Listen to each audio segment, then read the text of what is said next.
back to beer, and it's a lovely place. I've been looking around. It's very very picturesque, really nice place. So I think the way I see it is Seaton is like Margate to Beers Broadstairs. That's how it kind of is. It's like, it's chalk and cheese, and there's only one thing that I would say, and this is kind of a bit of a rant about water, because there's all this push for get rid of single use, blah blah blah, blah, and then somewhere like beer doesn't even have a single tap or a single refill station, which is surprising for somewhere so kind of a bit more upscale, a bit more posh. Whereas Seaton has those just around the corner. I think Lime has them as well. It certainly has places you can get water. And it's one of those things. It's for walking, especially in hot weather, you need access to water, and so many of the public toilets have got this horrible mixer systems. So the hot water, cold water, you can't drink them. Well, I suppose you could, but probably not a good idea, because probably be surprised people outside the UK that the way that the hot water tanks work here is that the water just sits there, and so it's just generally not a good idea to drink hot water. It's very hot, like boiling, but if it's warm water, it's probably got pesties in it. And you could all drink it at a pinch, but it's usually not a good idea. So yeah, I found a secret one. If you go into the Beerhead caravan site, or the holiday home, it's a caravan site, but it's basically a holiday home park. And you go to I naughtily went into one of their sort of washing up maintenance room, the washing up room, and used one of the taps there, because I tried to get some at I think that there's two places that refill the refill app, which is what I use, which is why I know there isn't any taps asked around as well, and no one's, I don't know, no mate. It's like the Bayview Cafe does, but there was a massive queue there, and then the Dolphin Hotel, which the refill app said it was on the wrong road, so it said it was on the road I was going up on the coast, and I was like, I'm not sure about that. I'm sure I passed on the way back, and it's on 4th Street, not Common Road, and so every place should have one of these. I would say every public toilet in England should have a refill station. It wouldn't be hard to install, because they've already got water. It's not hot water, so it's cold water. Obviously maybe not every single toilet's got, is using fresh water to flush, and places are using sort of some kind of reclaimed water or local water isn't meant to be drunk, but most places have proper plumbed water, so it would be really easy to do, and I think every place should have it, because if we're going to get rid of all these bottles and all this, we're going to start living a bit more sustainably, we need to do that, and it's got to be in that sort of culture. And it used to be better in Victoria times. Victoria had so many, because of cholera and all of that. There became a sort of a big campaign for public clean fountains for clean water and good sewage systems, and so used to have Victorian fountains everywhere. So the idea that the Victorians have got better, more access to free water than we do now is crazy. And the problem about having a shop or a cafe or whatever do it is, well, what happened yesterday is I asked for I asked somewhere if they could fill up my water, and then bought a drink to sort of like reward them, which I shouldn't have to feel to do for a start. And then she actually didn't fill the water bottle fully, so she filled it sort of part way, and it was just a bit weird. It was like, okay, I feel like I've paid for this water tax, and then it's not actually got my full bottle of water. So I understand that water costs something, but I would say that the endless pile of single-use plastic bottles is way worse than anything like that. And a lot of people do have water bottles now, or they reuse plastic bottles. And so it's just so convenient to actually have a little refill site. So yeah, if you're ever in beer, you're like, oh no, I need some water, head to the Beer Head Mobile Holiday Park, and you will find a station right by the. They have like a bistro cafe thing, but it seems to be 24 hours. And I don't know how, in quotes, official it is, because it's not on the refill app. It should be, really, if it's any form of. But I suppose it's not strictly public access. But yeah, I mean that's another way you could get water, is just hijack it from camping sites, which is, yeah, I'm sure the camping site owners will be like, really? But if it's an emergency, you do it. But I much prefer if I went, amount of times I've gone to a toilet somewhere, in some quite seasidey, quite well-known town, or maybe a little place or big places, and as I say, there's been not a single refill tap. Or like in what happened with the place, I'm trying to remember the name at the moment, the place near Whitenorth, Ringstead. They have a refill thing on the outside, and I was going, wow, and I think I mentioned that on here. But then it closes. Then when the sort of award-winning public toilets and the award-winning refill station is not 24 hours.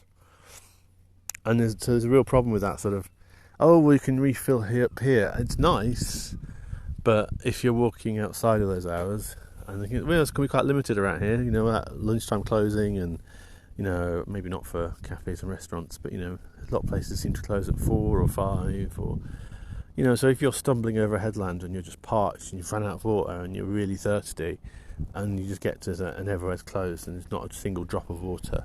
I've had that in villages and and towns before now, searching around trying to find a single drop of water. And that's just, seriously, we're a developed country.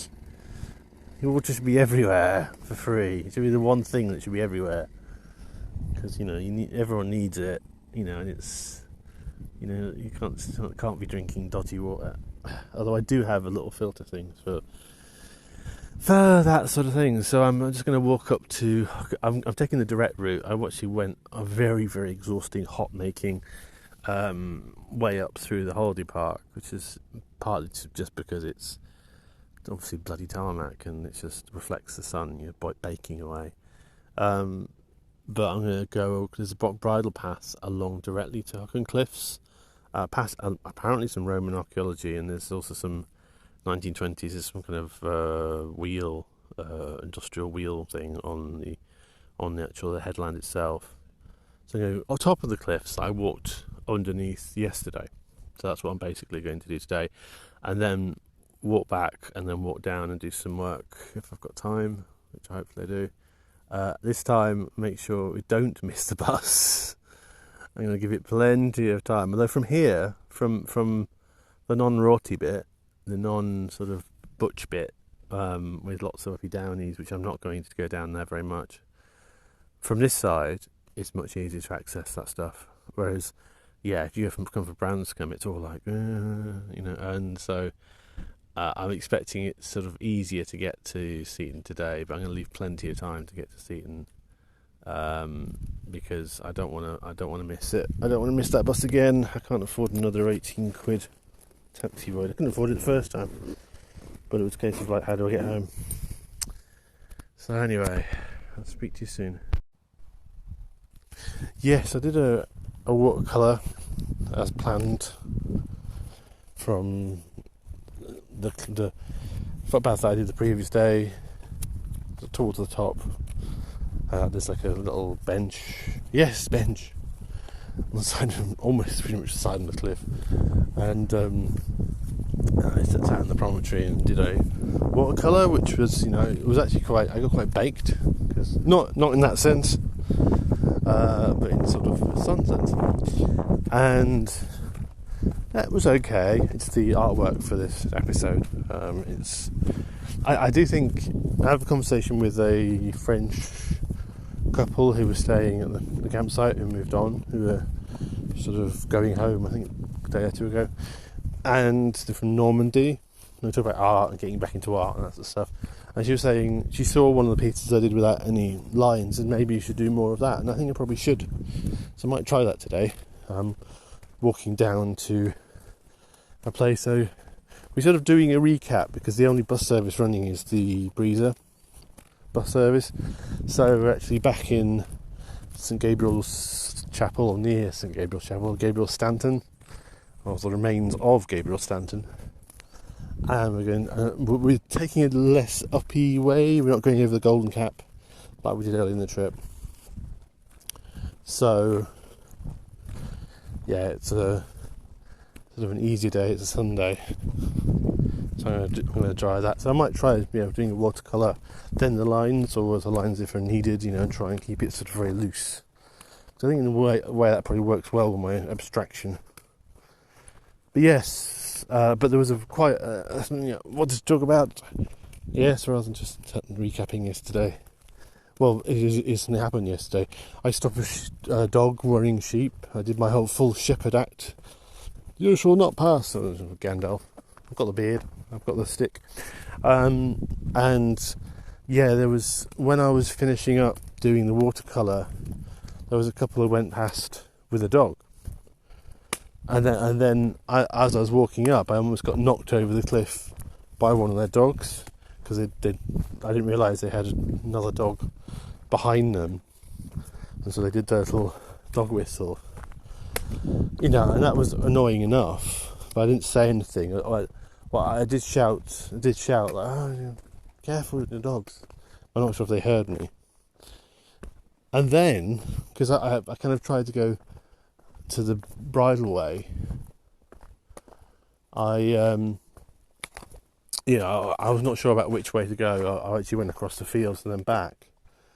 And then, so I then headed back across the field, thinking, well, no, actually, we don't want to go bridleway, I'll go the coastal way, because I need to go back. I'll need to get back to the coastal way anyway, to walk it from Beer to Seaton. So I was like, well, yeah, it's, something I've got to do. It's not so I was happily heading over when this stampede of sheep came towards me. We're literally, all the sheep on the field was running, and there was a dog behind, and that was their other dog, and they were peeping away, but the dog was just ignoring them. And so I got in the way of the sheep and just did the, no, stop, bad dog type stuff. And actually, the dog then stopped and then snapped out of it and then ran back. But I didn't have words. I almost had words. I was really angry with that couple, because it's basically, I think some people shouldn't have dogs. I mean, the one that I stopped was probably a slightly older, not a puppy, but kind of quite a young dog. I mean, sort of a bit older than a puppy, but I don't know about the other one. But it was just like, if you can't control your dogs and you don't put them on leads near sheep, they're very lucky their dog didn't get shot. There's signs everywhere saying, if dogs are worrying sheep, they can be shot, and so they're very lucky that the farmer wasn't around. And it's that kind of thing, because we're walking through the fields. There's a path through the fields. There's not very many fences. It's very kind of like, it's kind of thing that, if that happens more often and the sheep get hurt, the landowner will just go, sorry, no, everything has to be fenced off, and it spoils it for everyone, So yes, I was proud of my sort of good act for the day, but seriously, I'm not so annoyed with that couple. I actually ended up shouting in the distance, I didn't control your fucking dog, seriously. I went a bit ballistic. I don't think they heard me, but I accidentally shouted another couple, and I apologised. I always shouted at you. I know it wasn't your dog; it's another dog. And so they, hello, doggos. Oh, don't attack me, please. I'm not in the mood to be attacked by a dog. Not after that episode. Not more dogs. How the hell do we get what? What is going on here? It seems like every gate you meet, it's got a different system on it. It's just like, can we standardise? Can we standardise the gates or something? I mean, seriously, how do we get through? Oh, that's already open. Let's see if there's one bit's already open. But yeah, every single gate has got a different locking system, a different, so I think there's a big thing of saying, oh, I always close my gates and I always, there's livestock and everything, but the problem is you spend about half the time trying to work out if you lift or push or pull and it's all like, can you just choose one method of opening a gate?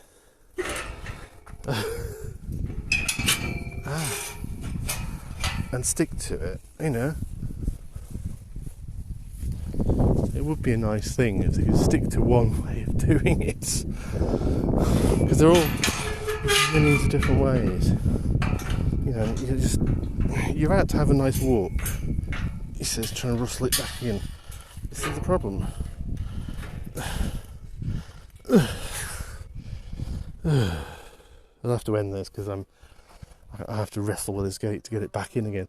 And they say, oh, everyone close the gates. Well, it would be nice if those gates were easily closable and also easily openable, but I expect the landlords, the farmers, intentionally make things difficult. A bit like the path I was on earlier, that was just nothing but nettles and brambles. They don't clear the paths because they don't want people to use them. But yes, so yeah, that was my good deed. But yeah, I was speaking to another couple with their dog, and they said we always, even though we know our dog is good around sheep, we always, if it's around, if it's around sheep we don't know, around things, we always put them on lead. So it just, that made me a bit annoyed. But otherwise, a very good day. I rushed back to Seaton, and I left plenty of time. I left an extra 15 minutes. I knew it was about half an hour. It was an hour from Beer Head to Seaton, where the bus was. That was about right. It is about an hour, but I left an extra 15 minutes, which I'm glad I did. And I can get an ice cream. And also, I almost missed it anyway because I didn't realise. I didn't spot the other bus stop. There's two bus stops at the seafront at Seaton. There's a southbound and a northbound, so I was like, duh. I felt very dumb. But I got it. Didn't have to pay a taxi fine for walking past 5 o'clock. It's a completely different way of, and a really difficult thing to open. Bloody hell. Seriously, if they tried to make the countryside accessible, they'd really struggle with that. Because you have to be quite butch to even lift that gate. And into an open field. Oh, how I love open fields like this. I'll have to look on the coos. See a desired path, so let's go that way, hopefully. Hope the coos don't have horns, no. Just coos, don't make rustling noises. Oh, it's quite funny. At the campsite, whereas the field next to us, there are cows all around. Obviously Devon, there's so many. Devon knows it's so creamy. There's so many cows around here. And yes, it's when you actually, the munchy time, you get a stampede of cows. They make a lot of noise, like hungry. Yeah, they make a lot of noise until they get their munchies. Hi coos. Please don't charge them. I don't have any munchies. Hello? Right. Hi. Just walking through. Yeah, they're happy coos. I don't know about their mental states. seems to be quite chilled. So yes, anyway, I made this way too long repeating on, but yeah, it was. Oh, and then I went into Lyme Regis and did a drawing of the seafront. So I did another piece because I felt like just doing one watercolour wasn't really enough, and it was still only like 5-6 o'clock. And then walked back, and I got a very horrible Pinot Grigio, fizzy Pinot Grigio in a can. If you ever see that, please don't bother. I mean, fizzy wine is actually quite nice if it's sweet, but that was sour. And it was just like, yeah. But yes, and so I did a drawing while I was sitting on the front, and then came back and they were doing another barbecue. So I now have loads of food I've not actually eaten. All that stuff I got in Tesco's. Well, not all of it, but a lot of it. I've not eaten yet. And I had a fish and chips yesterday. It was quite a piggy day, really. But because I was like, oh, free food. They were very, very kindly offering me some of the foodie, and it was very, very nice, lovely. So it was nice. Last couple of nights, going back and they've done a barbecue and fed me. So yeah, I now have lots of gnocchi and pasta to drag back or discard, which is annoying. So anyway, we're on our way to this chapel. We're going to paint the ruins of the chapel. I hope I'm going the right way. This bit looks familiar, actually. This is Muddyford Lane. I'm pretty sure this was a lane that I was struggling up, going the wrong way. I might even be recording a podcast when I was doing that, but yes, when I got a bit lost last time I was here. This time we have a bit more knowledge and a bit more research. Because if you want to go to St Gabriel's Chapel, the ruins of, not the one in Morecambe Lake, which is the new one, and you don't want to do the Golden Cap, I have researched this, and there's two ways. One from the Ship's Nap, or Ship Nap, it's the name of the road, and that is a mile walk from there. I'm going back that way because it goes back a well, so obviously you can tell that's an old way, because if it goes past the St White's Well, that's probably the way the people who were pilgrims would go, doing little pilgrimy chapel-y tours. And the way I'm going down now is from the post office, which isn't there anymore, of course. There's nothing in Morecambe Lake. It seems to be a complete dead town. It's sort of a dead tea shop, and obviously it wouldn't be open today anyway. So maybe it's working there during the week, but there's nothing today, obviously. So this is like two sort of trackway, pathway ways to go down, which are not trafficy, and they take about a mile each. And because it's not going over the cap, it's like you descend about 70 odd meters, so it's not horrible.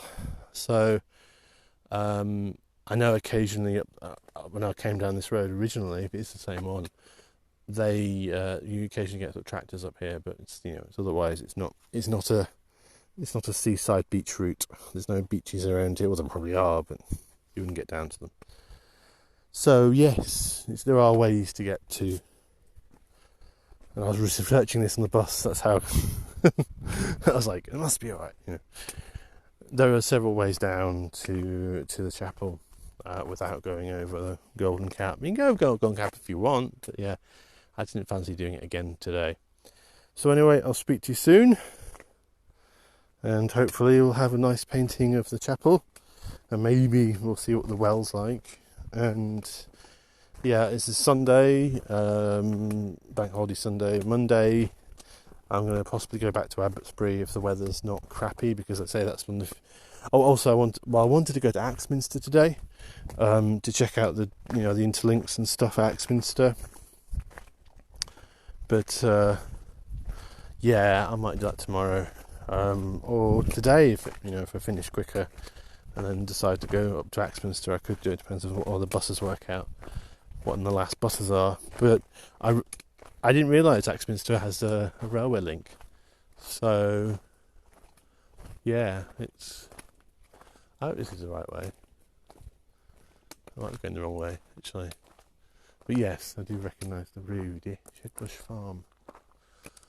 But So yeah, I'm sort of, and I'm 50-50. It sounds deja vu again to say, hey, should I stay or should I go? But I have a possible assignation with a gentleman in London that could happen if I go back, but I'm so close to actually doing Exmouth and Sidmouth, and then that will be the last of the jaunt. So apart from one little bit, there's like a 5-6 mile walk at Kimmeridge, which that is a difficult one because the only campsite nearby has not only no hot showers, it doesn't have anything, no toilets at all. I'm not sure if it's even got running water. I think it does, but there are no toilets. There are toilets in some of the things nearby, but no toilets on site. I'm not sure if there's even running water. So I need to work out the logistics of doing that bit. I would love to do it because that's the last connecting piece of the Swanage from Dancing Ledge or Worth Maltravers area. Lovely pub at Worth Maltravers. It's like cross compasses across Keys Road. So you've got that, but around Kimmeridge, and now I have the water purification thing. That makes that possible if I again get stranded with no water. Oh crap, there's a car. If I get stranded with no water, then I've got a way to purify it. But yeah, there's no way to get through.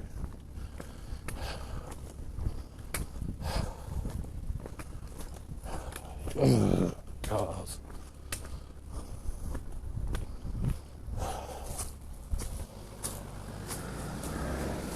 People drive these massive cars down here like BMWs and there's massive 4x4s and wonder why there's no space for anything.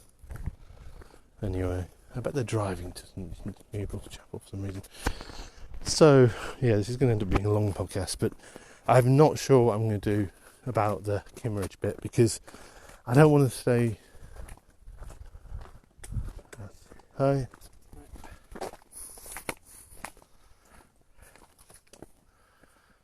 That's what I was looking for.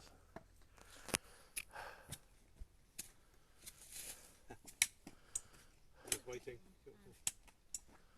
Yeah, I was trying to find this. I went the wrong way, and then I found a car, a massive BMW, which is not good on this road. Which way are you heading? It's St Gabriel's Chapel. Oh yeah, so it's that way. Yeah. I know that now. I can see the sign. Yeah. I didn't know that down the road because there's no signs on the other style.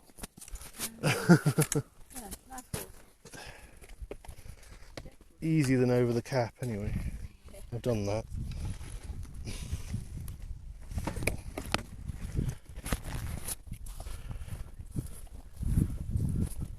So yeah, I don't know what to do about the Kimmeridge part.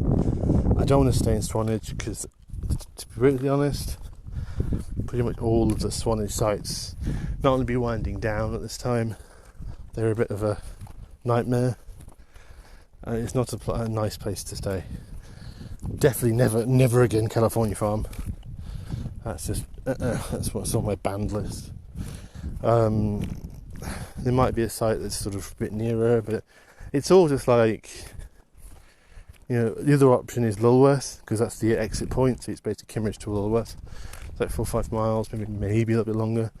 It's very rugged, no outpoints, there's a few outpoints, but there's a military range, so there's limited outpoints depending on whether the range is working, and it's all a bit too, it's all a bit too much. So yeah, I don't know whether I'll do that again on this trip or not again and do it full stop, not do it again. Because the last time I got to I did Dancing Ledge, Swanage to Dancing Ledge, and I ran out of water around something comes. It's not scratchy bottom. There was a scratchy bottom, but it was something bottom, yeah. And I had to do a very hot, exhausting, no water. It was a hot day. Walk all the way up to Worth Maltravers and the pub there, but I was so thirsty. And since then, that's the reason why I carry way too much water. We're talking about litres and litres and litres now. Not 1 750 or 1 500. I had a 500ml of 750. Whereas now I carry over a litre. Today I've got even more, even though I probably won't need it. What I also carry, it's complete, absolutely complete overkill. But I carry a water purifier filter. So if it ever happens again that I'm stuck, because there was cattle things everywhere, so it was like there was water. I just wasn't sure if I could drink it. It was kind of standing water. I'm not sure if this is the right way. So yeah, I want to see if I can do that one. But as I say, don't want to go back to Dedaldore, don't want to go back to Swanage. Just see doing my research and see if there's any campsite, walking distance that I can go to that has toilets. That's a minimum. Toilets and even a cold shower will be alright. But as I say, the site on the estate up there is near there is meant for caravans really. So it's got no toilets. I'm not sure if you've got running water, which is a bit hardcore because I do have my water purifier, but I don't really want to start getting that wild. Well, I don't have to pay to be that wild campy. That's the problem. So yeah, there's that. But I'm tempted to at least do the Sidmouth Exmouth bit when the traffic restarts or the public transport is back on after the bank holiday, and before things start to really wind down, and then go back early September. But it will be September by then. But yeah, go back sort of first week of September. So we do spend 3 weeks. So anyway, long ramble, but yeah. So anyway, I'll speak to you soon.